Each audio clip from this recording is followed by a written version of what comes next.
le gouverneur de Dosso, le président du CESOC, les ministres, les préfets, les chefs coutumiers et les cadres techniques.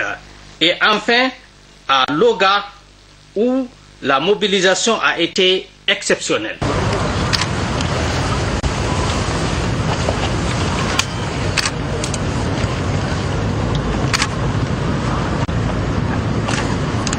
Merci. Merci beaucoup.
On avance. On avance. C'est bon.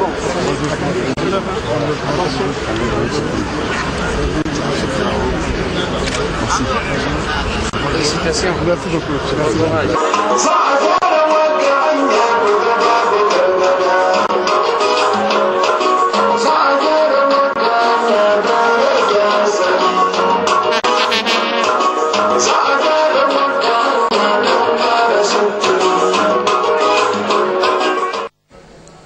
Le président de la République, Issoufou Mahamadou, a donc procédé à Loga au lancement officiel des travaux de bitumage de la route Baleyara-Loga d'une longueur de près de 40 km. La réalisation de cette route entre dans le cadre du programme de renaissance du président qui œuvre pour le bien-être des populations nigériennes. Hamsatou Mahamadou et Sani Issoufou pour le compte rendu. En route pour Loga, le président de la République a reçu un accueil de grand jour des populations des villages se trouvant le long du trajet. À l'entrée du village de Darey, le président de la République et sa délégation ont été accueillis par le gouverneur de la région de Dosso, les députés et plusieurs membres du gouvernement à l'occasion de cette cérémonie de lancement des travaux d'aménagement et de bitumage de la route Baleyara-Loga. Cette cérémonie intervient une semaine seulement après le lancement des travaux d'aménagement et de bitumage de 70 km de voirie urbaine à Niamey. À travers cette cérémonie, le président de la République vient encore de tenir sa promesse, une promesse faite à la population de la région de Dosso réunie le 6 mai 2014 à Douti. La réalisation de cette route est un exemple parfait du programme de renaissance du président Issoufou Mahamadou. Nous souhaitons que le pays connaisse la paix pour qu'on puisse poursuivre la mise en œuvre du programme de renaissance dans tous les domaines, que ce soit dans le domaine des infrastructures comme les routes, le chemin de fer, l'énergie, ou dans les domaines de la santé, de l'éducation, de l'accès à l'eau pour les populations, de l'initiative 3N pour assurer la sécurité alimentaire aux populations. Le maire de Loga a souhaité la chaleureuse bienvenue à la délégation présidentielle tout en saluant l'initiative qui prône pour le désenclavement de la zone et l'amélioration du cadre de vie de population. Abondant dans le même sens, le gouverneur de la région de Dosso a indiqué que la population de sa région reste mobilisée et adhère parfaitement à toutes les initiatives du gouvernement de la 7e République. Il a salué les autorités pour l'investissement fait dans sa région, notamment dans le cadre du programme Dosso-Soga. Cette route qui sera réalisée permettra de faciliter davantage les échanges commerciaux et facilitera la mobilité des populations. Votre présence parmi nous aujourd'hui revêt une importance capitale car il s'agit de l'aménagement et du bitumage de la route Baleyara-Loga. Il n'est nullement besoin de rappeler ici l'importance des routes, surtout pour un pays enclavé, sans littoral comme le nôtre. C'est pourquoi nous saluons votre heureuse initiative, Monsieur le Président de la République, visant à désenclaver nos villes et villages, honorant ainsi la promesse faite devant les populations nigériennes pendant la campagne électorale et ayant conduit à votre accession à la magistrature suprême. Longue de 39,97 km, la route Baleyara-Loga entre dans le cadre global du programme de la Renaissance qui fait du volet développement des infrastructures une priorité. Le tronçon aujourd'hui en question, à savoir Baleyara-Loga, permettra la diversification des voies de communication d'est à ouest, du nord au sud du pays. L'amélioration des conditions de vie de la population, l'augmentation significative de la sécurité routière, un développement plus prononcé des échanges avec le Nigeria, un rapprochement de la zone de production vers la zone de consommation, une diminution des coûts de transport et d'exploitation des véhicules. Mesdames et messieurs, le présent projet a pour objet l'aménagement et le bitumage de 40 km revêtus en enduit superficiel de 2 fois une voie de 7 mètres de largeur et 1,5 m d'accotement de part et d'autre de la chaussée. Outre les emplois qui seront créés et la plantation de 1443 plants, il est prévu la pose de 200 candélabres pour l'éclairage public. Le coût total travaux est estimé à 13 305 294 359 francs, toutes taxes comprises. Ces travaux financés sur fonds propres de l'État seront exécutés sur une durée de 12 mois. Ce fut à présent le moment solennel, celui de lancement officiel par le président de la République de ces importants travaux d'aménagement et de bitumage de la route Baleyara-Loga. Au cabinet du président de la République, le chef de l'État Issoufou Mahamadou s'est entretenu ce matin avec le président de la Banque ouest-africaine de développement BOAD. Les deux personnalités ont fait le point sur l'investissement de cette institution de notre pays. Le président de la BOAD, Christian Ado-Villandé, à sa sortie d'audience. J'ai eu l'honneur d'être reçu par le chef de l'État du Niger, déjà pour venir présenter les vœux de bonnes heureuses années de la banque, de l'ensemble de son personnel, au président lui-même et au peuple nigérien. Ensuite, faire le point de la coopération entre la BOAD et la République du Niger. Et pour rappeler qu'au jour d'aujourd'hui, nous sommes à un volume de financement de 340 milliards de francs CFA. Et pour faire également le point de tous les projets qui sont en exécution. Vous savez que la plupart des projets que nous avons ici concernent notamment les routes. Je vais parler de la voirie urbaine de Niamey. Je vais parler de l'échangeur que nous avons financé et la plupart des routes inter-régions. Alors, le président a parlé d'un certain nombre de priorités également pour l'année en cours. Et le premier, je crois que c'est la route de l'uranium, Tawa-Arlit. C'est la route de l'uranium et pour lequel nous devons compléter le financement qui a été déjà mis en place par Areva. Je crois que nous sommes engagés là-dessus. On va travailler très rapidement et pour la mobilisation des ressources. Il y a également la voirie urbaine de Maradi, sur laquelle nous allons travailler très rapidement également, de sorte que pour ça, déjà, nous allons passer à notre conseil d'administration au mois de mars prochain. Alors, les autres projets que nous avons, comme d'habitude, il s'agit de la sécurité alimentaire. Le président a encore attiré notre attention là-dessus et sur la nécessité de mettre en œuvre rapidement les projets que nous avons déjà financés, leur mise en œuvre et sur les nouvelles opérations à faire. Ce message de compassion du président de la République à Sa Majesté le roi d'Arabie Saoudite, il est ainsi libellé. Majesté, nous avons appris la disparition de Sa Majesté Abdallah ibn Abdelaziz, roi d'Arabie Saoudite, intervenu le 22 janvier 2015. Je voudrais, en ces circonstances douloureuses, vous présenter mes sincères condoléances ainsi que celles du gouvernement et du peuple nigérien au peuple affligé du royaume d'Arabie Saoudite. Sa Majesté le roi Abdallah fut un promoteur infatigable de la paix, de l'amitié et de la coopération entre nations de par le monde.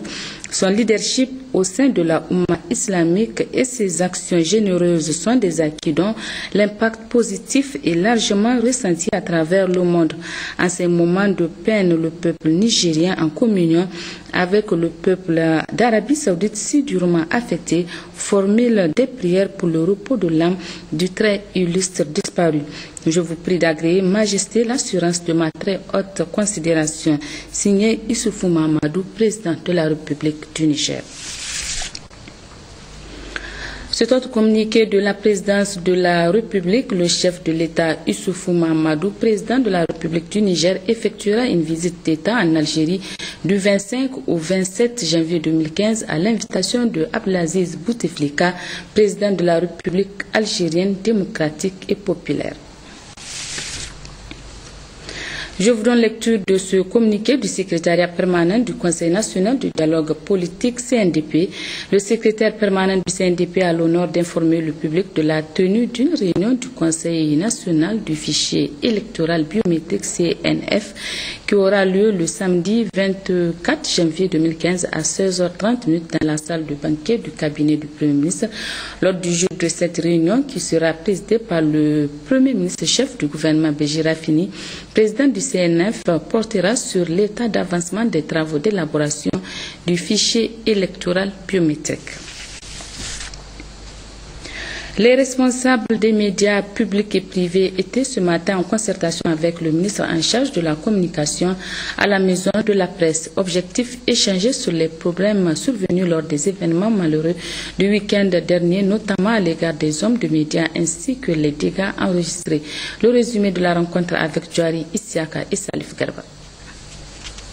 Les manifestations du week-end dernier, en plus d'avoir été meurtrières et destructives, ont entraîné d'autres désagréments dans le monde de la presse. Des journalistes ont été violentés par les forces de l'ordre, et cela, on ne sait pour quelle raison. C'est une semaine après ces événements et dans un climat apaisé que le ministre de la Communication a initié cette rencontre d'échange et d'appel au calme et à la sérénité. Cette situation malheureuse est derrière nous. Il nous appartient à présent, dans la concertation, il nous appartient donc de tirer des leçons, chacun dans sa sphère de responsabilité, donc de collaborer afin que plus jamais le Niger ne revive de telles scènes horribles. À ce titre, les médias ont un rôle extrêmement important à jouer. Je ne vous apprends rien en disant que vous détenez entre vos mains des armes redoutables, vos stylos, vos micros, vos caméras. Ce sont des armes redoutables du maniement desquelles dépendent en partie la paix et la stabilité dans notre pays. C'est un appel solennel à beaucoup plus de responsabilité dans le traitement de l'information. Des préoccupations ont été évoquées de part et d'autre et le ministre s'en est saisi pour servir d'interlocuteur entre le monde de la presse et le gouvernement. elles sont toutes constructives dans le sens de la paix. Et ça, c'est l'objectif recherché par tout le monde. Il va falloir que nous conjuguions nos efforts pour justement montrer que la presse a un rôle important à jouer dans cette dynamique de consolidation de la paix dans notre pays. Il faut noter que cette rencontre a vu la participation des cadres des différents services de la communication, les syndicats et les journalistes. Le ministre de la Santé publique a entrepris ce matin une visite sur les chantiers de l'hôpital de référence de Niamey. Objectif s'enquérir de l'état d'avancement des travaux. Le compte rendu de Sekinatou Abdou est à côté Ouaglassan. S'inscrivant dans le cadre du programme de la renaissance du président de la République, chef de l'État Issoufou Mahamadou, la construction de l'hôpital de référence de Niamey est une opportunité d'offrir aux Nigériens une prise en charge sanitaire adéquate. Ainsi, cette visite entreprise par le ministre de la Santé publique, Manou Agali, leur a permis, lui et sa délégation, de s'enquérir de l'état d'avancement des travaux. Un constat qui s'avère positif selon Manou Agali. Nous sommes heureux de constater que les travaux avancent normalement. Il n'y a aucune difficulté dans l'avancement des travaux, tant en termes de matériaux, de personnel, de manœuvres, tout avance normalement. Donc il y a un taux d'exécution des travaux de façon générale qui est à 45%, et en termes de bâtiments, les travaux sont à 80%. Le taux de 45% est lié au fait que nous n'avons pas fait encore venir les équipements. Mais nous attendons que les travaux avancent encore plus pour faire venir les équipements. Et en conclusion, je peux dire que les délais seront respectés. L'ingénieur des travaux a affirmé qu'ils seront dans les délais prévus. 首先感谢卫生部这些领导和媒体到工地吧。Donc la date qui a marqué dans le contrat est 20 janvier 2016. Mais nous allons faire les efforts pour que les travaux finissent avant. Les travaux du chantier de l'hôpital de référence a un taux d'exécution de 80% en ce qui concerne les bâtiments et 45% pour les équipements. Cette visite permettra donc à ces braves travailleurs de s'investir davantage pour faire de cet hôpital un hôpital de référence digne de ce nom.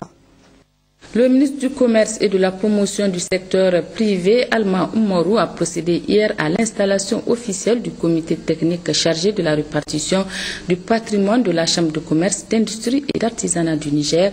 Le commentaire de Seni Soumaïla Ibrahim. Jadis logé à la même enseigne avec pour appellation Chambre de commerce, d'industrie et d'artisanat du Niger, la section de l'artisanat prend sa propre direction et se détache de la Chambre. Un détachement assez motivé.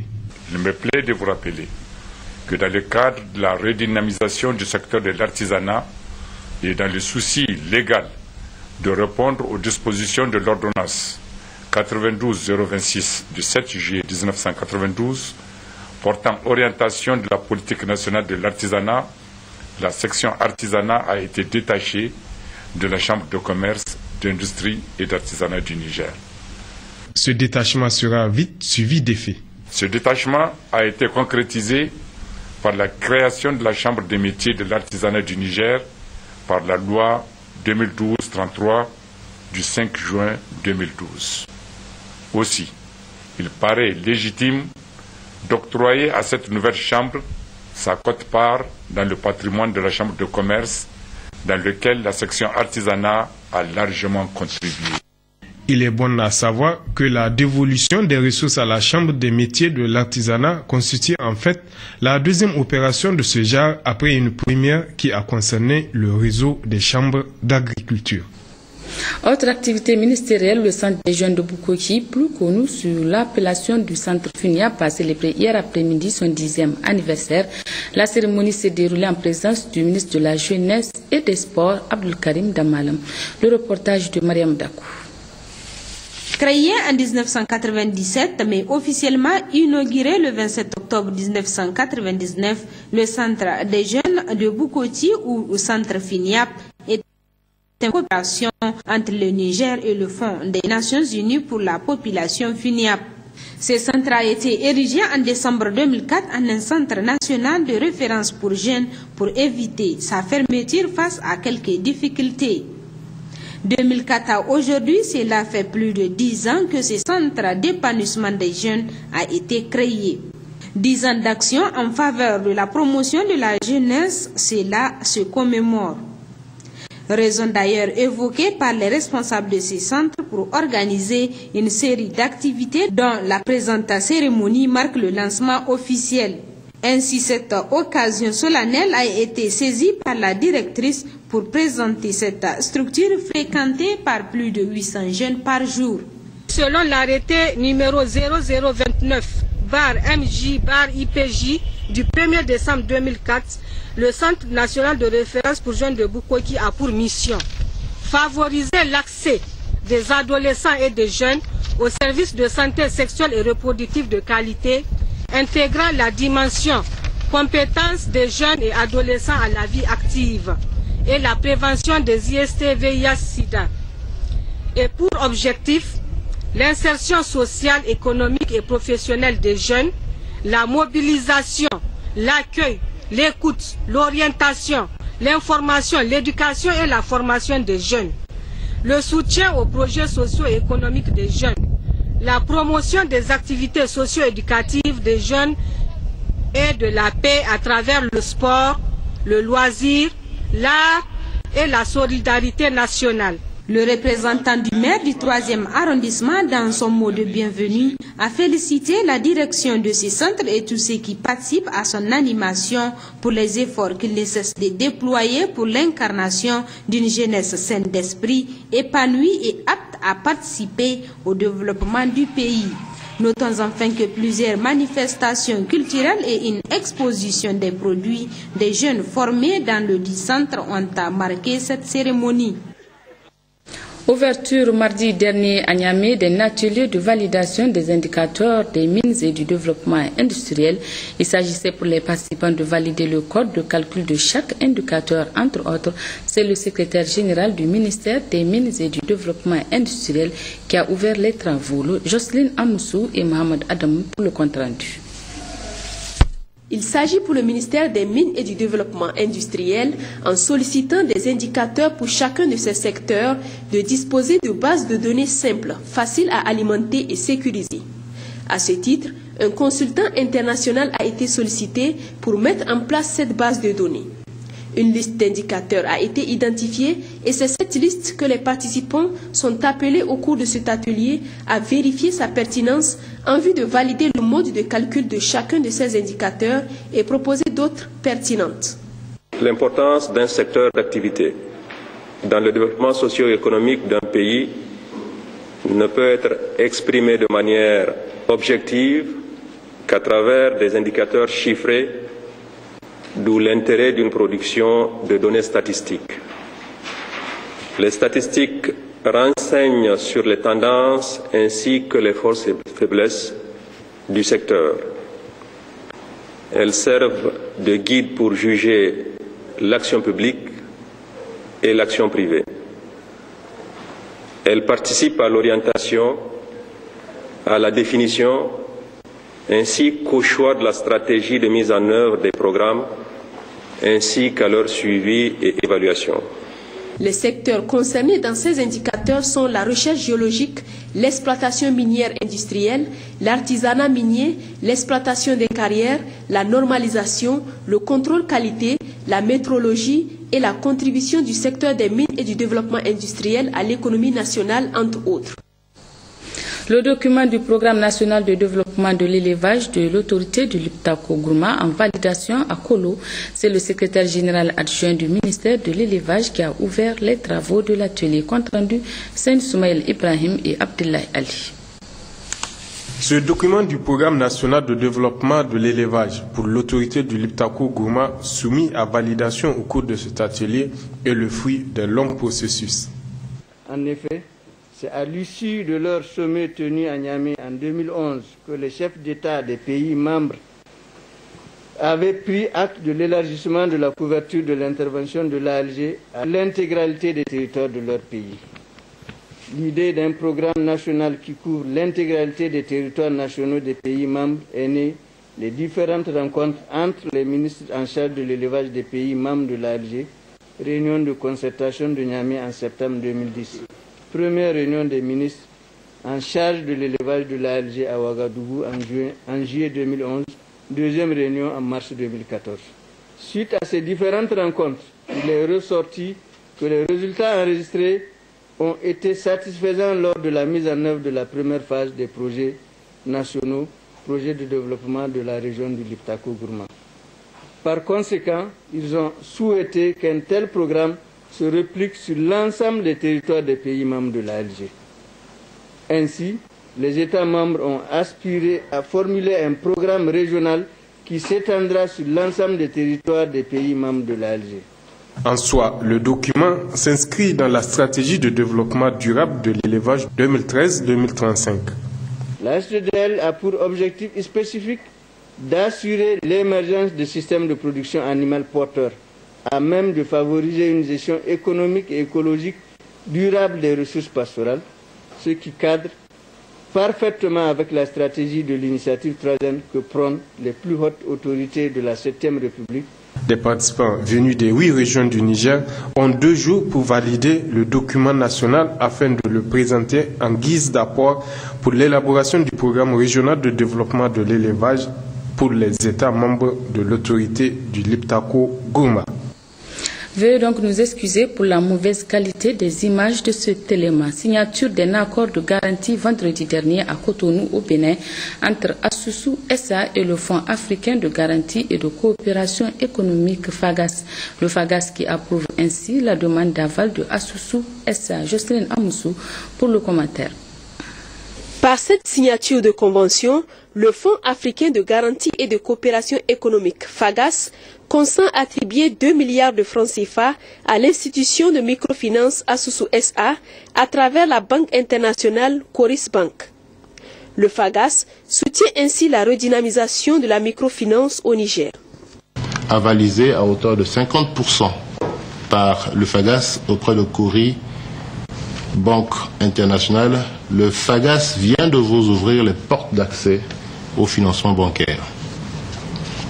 Vous avez à charge la gestion quotidienne de cette importante entreprise et de ce projet qui nous lie désormais. Je voudrais enfin préciser que la garantie que le fonds vient d'accorder à la société Asusu porte à près de 9 milliards de francs CFA les interventions du FAGAS en garantie au Niger. Notre mission est d'offrir de manière efficiente des services inclusifs adaptés aux besoins des populations à faible revenu et des micro-entrepreneurs en milieu rural et en milieu urbain en vue d'accroître le pouvoir économique et social d'au moins 1 million de clients bénéficiaires d'ici l'horizon 2018. Cette ambition est aujourd'hui confortée par la signature et la mise en œuvre du présent accord de garantie et permet directement à Asusu SA de réaliser son rêve. Le Fonds africain de garantie et de coopération économique a accordé son aval au dit prêt à hauteur de 1 milliard de francs CFA en principal, soit 50% du montant du prêt accordé. L'accord permettra ainsi à Asusu SA d'accroître son offre de services aux micro-entrepreneurs, aux PME, ainsi que le financement des chaînes de valeur avec une finalité de leur autonomisation. À travers cet accord, c'est surtout une bouffée d'oxygène qui est donnée aux populations à faible revenu qui n'ont pas souvent accès au crédit. Un point pour Asusu SA qui ambitionne devenir une banque à part entière qui tient compte de toutes les couches socio-professionnelles. Le centre de gestion agréé CGA et le centre incubateur des petites et moyennes entreprises du Niger, CIPMEN, ont signé hier à la Chambre de commerce une convention de partenariat. C'est par le biais des présidents de conseil et d'administration de ces deux structures que le lien a été établi, un lien qui va contribuer à la promotion et à l'assainissement du secteur privé dans notre pays. La cérémonie s'est déroulée en présence des directeurs généraux du CGA et du CIPMEN, Gérard Ablaziz et Issouf Suleiman pour le reportage. Ce partenariat lié entre le centre de gestion agréé CGA et le centre incubateur des petites et moyennes entreprises du Niger, CIPMEN, à travers cette signature de convention entre les PCA de ces deux structures est d'une très grande importance. Il va permettre en effet d'une part de mesurer la performance des entreprises incubées à partir de leur comptabilité et d'autre part d'améliorer leur gestion.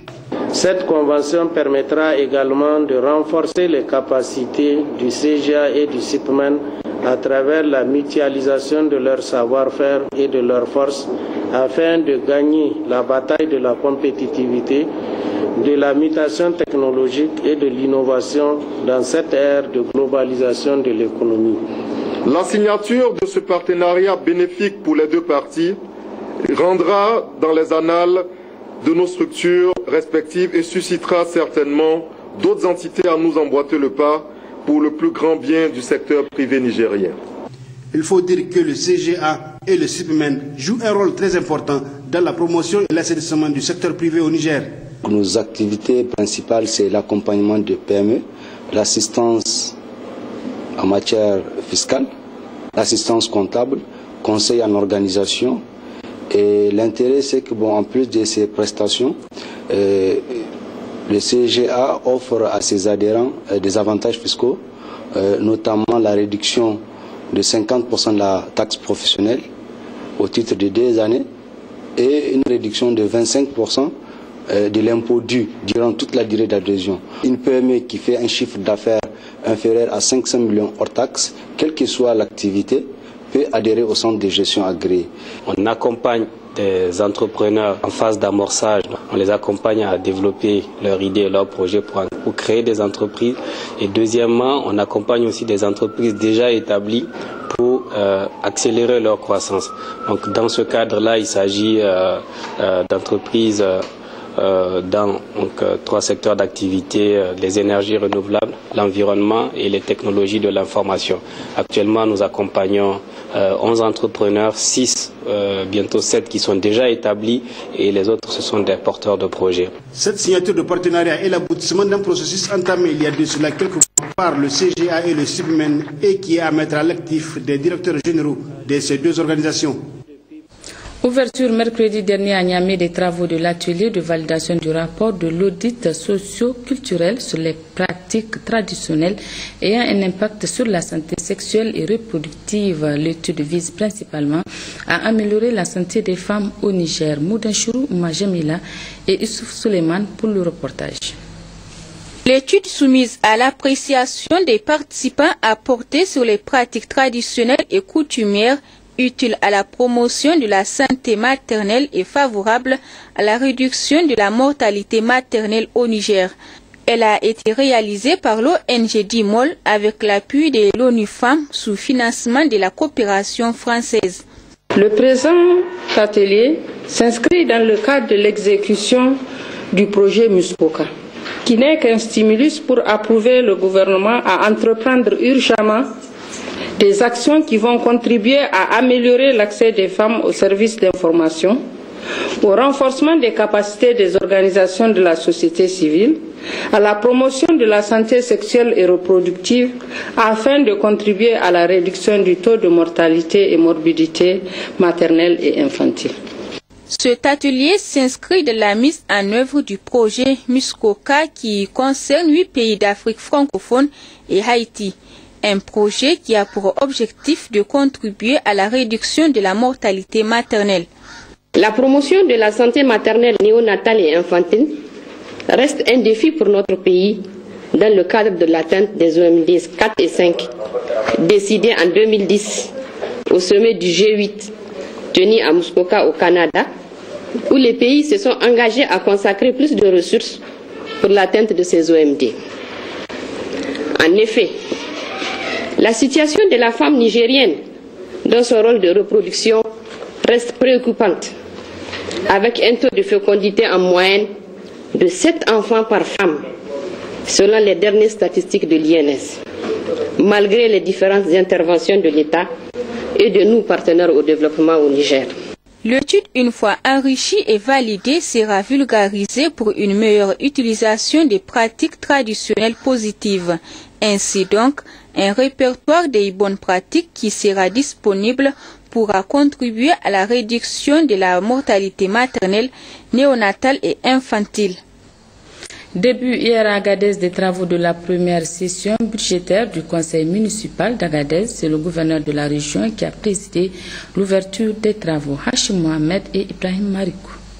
Prévu pour se tenir du 19 au 22 janvier 2015, cette première session ordinaire du conseil municipal de la commune urbaine d'Agadez a inscrit à son ordre du jour, entre autres, le bilan de la gestion 2014, l'adoption du budget 2015, le rapport général sur la situation de la commune, l'adoption du plan communal de communication. Dans son allocution introductive, le maire de la commune urbaine d'Agadez a fait observer d'abord une minute de silence pour saluer la mémoire de toutes les victimes de violences de vendredi dernier et déplorer les actes de vandalisme perpétués sur les biens publics et qui entachent, selon Rissa Foltou, les vivre ensemble. C'est pourquoi le maire de la commune urbaine d'Agadez a exhorté la jeunesse plus responsable, soucieuse de son devenir, à préserver les acquis du progrès et la quiétude sociale et surtout se soustraire de la violence.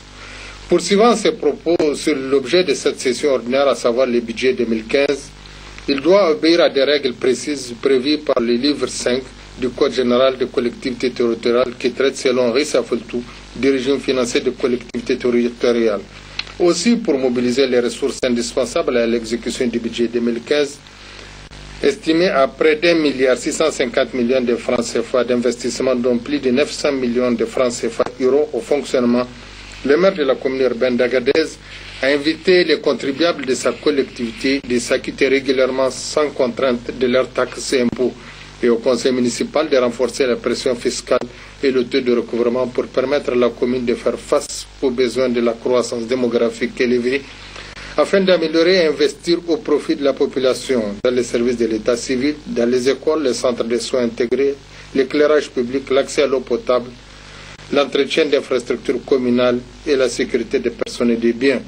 À ces défis s'ajoute, précise le maire d'Agadez, la nécessité à préserver les centres historiques d'Agadez, patrimoine mondial de l'UNESCO, pour un coût global de 25 millions de francs CFA. Le soutien aux manifestations culturelles et sportives locales ou d'envergure nationale, comme le Sabre national, qui aura lieu cette année à Agadez, les Bianou et le Festival de l'Aïr nécessiteront également des fonds supplémentaires de la part des autorités communales. Bref, le maire d'Agadez a invité ses administrés de rompre avec la nonchalance, l'immobilisme et l'oisiveté pour faire de la capitale de l'Aïr véritablement Agadez Sokni, la brillante, la coquette en 2017. C'est ici et maintenant qu'il faut y songer, a déclaré Rissa Foltou au terme de ses propos. Le maire d'Agadez, qui n'a pas manqué d'ailleurs de saluer et remercier les partenaires techniques et financiers de sa commune, notamment la ville de Saint-Brieuc, la coopération allemande, l'Union européenne, la Croix-Rouge française, l'UNICEF, PDF de Het Tamat, la haute autorité à la consolidation de la paix, entre autres. Procédant à l'ouverture des travaux, le préfet de Tirozéra, Laji Mahama Abou, a invité le conseil municipal d'Agadez de ne ménager aucun effort pour la bonne exécution des prévisions budgétaires dans la solidarité et l'union d'action. Le soutien des autorités administratives et les cadres techniques ne leur fera pas défaut, a-t-il notifié. Le gouverneur de la région d'Agadez a également exprimé au conseil municipal d'Agadez le soutien des autorités régionales à cette occasion. Le colonel-major Fodé Camara, au regard des malheureux événements qui ont émaillé ces derniers temps l'actualité nationale, lançait des appels à la sérénité, à la tolérance et à la tranquillité dans la région d'Agadez et demande aux responsables coutumiers, aux ulémas d'invoquer davantage Dieu, de faire des prières pour que la paix et la quiétude règnent au Niger. Cérémonie officielle de remise ce matin à Maradi de 3 véhicules et 16 motos à la Chambre régionale d'agriculture et aux fédérations des organisations paysannes par le projet PAZADEM. La cérémonie a été présidée par le gouverneur de la région de Maradi. Les détails avec Sanoussi Garba et Aminata Ali Hassan. Cette cérémonie de remise de matériel roulant, à savoir 3 véhicules et 16 motos, aux organisations paysannes de la région de Maradi s'inscrit dans le cadre du projet PASADEM qui a signé une convention de collaboration avec 3 fédérations, dont la fédération Sa'a Foumagaskia et la fédération Albuchurunkou de Monoma de Tessawa. En prenant la parole, le gouverneur Abdou Maman de la région de Maradi a rappelé que le FIDA est un partenaire traditionnel du Niger qui a toujours su répondre à ses demandes en appuyant les efforts de développement depuis plus de 3 décennies dans les zones rurales, contribuant ainsi significativement aux efforts de l'État pour améliorer la sécurité alimentaire et nutritionnelle des populations ainsi que leur capacité de résilience. Auparavant, le président du conseil régional Patebala a salué la démarche novatrice du projet qui a compris que désormais les organisations paysannes sont des acteurs incontournables dans la mise en œuvre des activités de développement rural car elles constituent non seulement un canal pour toucher un maximum de producteurs mais surtout la meilleure voie pour assurer la durabilité des acquis des importants investissements dont bénéficie le monde rural. Quant au directeur régional du PASADEM, Cheibi Hiro, a rappelé que cette cérémonie vient concrétiser une fois de plus un des éléments importants de la stratégie d'intervention des projets financiers par le FIDA, d'accorder une place de choix aux organisations de la société civile rurale organisées de l'exécution des projets et cela pas seulement en tant que bénéficiaire, mais aussi comme partenaire de mise en œuvre des activités de développement. Notez que ces équipements ont coûté près de 85 millions de francs CFA, visent à renforcer les capacités d'action de ces structures représentatives des producteurs de la région de Maradi pour qu'elles apportent leur contribution des objectifs du PASADEM.